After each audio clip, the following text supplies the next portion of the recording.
అయినా విసుగు విరామం లేకుండా ఓదార్పు యాత్ర సాగిస్తున్నారు జగన్. తూర్పుగోదావరి జిల్లాలో 12వ రోజు టూర్ దిండి నుంచి ప్రారంభమైంది.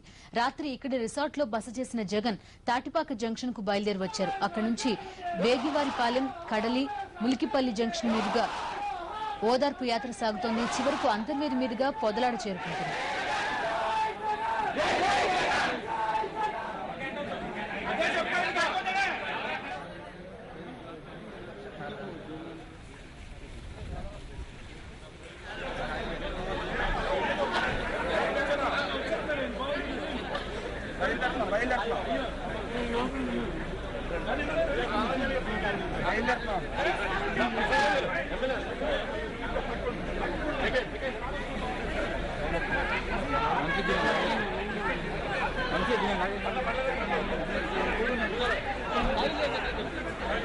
ఇప్పుడు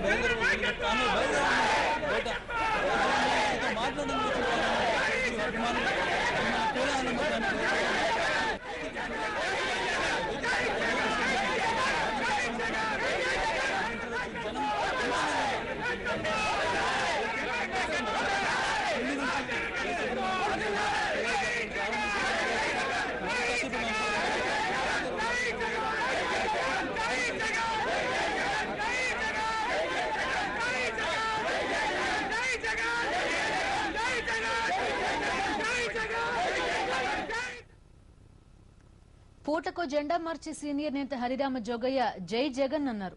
దిండిలో రెస్ట్ తీసుకున్న యువనేతను ఆయన పలకరించారు. దివంగత వైఎస్ కొడుకుగా జగన్ ను అభిమానిస్తానన్నారు జోగయ్య. ఎన్ని పార్టీలు మారినా పుట్టింది కాంగ్రెస్ లోనే అంటూ తనదైన శైలిలో ముక్తాయింపునిచ్చారు. కాంగ్రెస్ లో ఉండే సౌలభ్యం మరే పార్టీలో ఉండదంటూ మనసులో మాట చెప్పేశారు.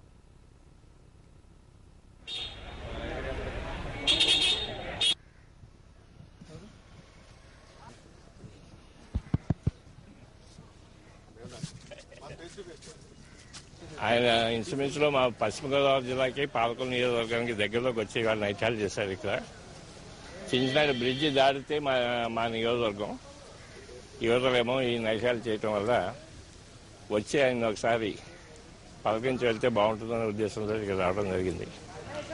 అయితే ప్రస్తుతం నేను ఏ పార్టీలో లేను. పీఆర్పీకి కూడా రాజీనామా చేసి 6 రోజులైంది. అయితే పుట్టుకేమో కాంగ్రెస్ పుట్టుక. ఎన్ని పార్టీలోకి వెళ్ళినా మళ్ళీ ఎటు చూస్తూ ఉంటుంటామంటే కాంగ్రెస్ వైపుగా చూస్తూ ఉంటాం. అందుకని కాంగ్రెస్ పార్టీలో ఉన్నప్పుడు ఇక్కడ ఉండేటువంటి సౌలభ్యం కానీ ఇక్కడ ఉండేటువంటి ప్రజాస్వామిక విధానాలు కానీ జనరల్గా మరో పార్టీలో లేవు. Check 1 2 3 check 1 2 3. జగన్ ఓదార్పు యాత్రతో ప్రజారాజ్యం కార్యకర్తల్లో కొత్త ఉత్సాహం ఉరకలెత్తుతోంది. జగన్ యాత్రకి పీఆర్పీకి సంబంధం ఏంటి అనుకుంటున్నారా? అయితే ఈ స్టోరీ చూడండి.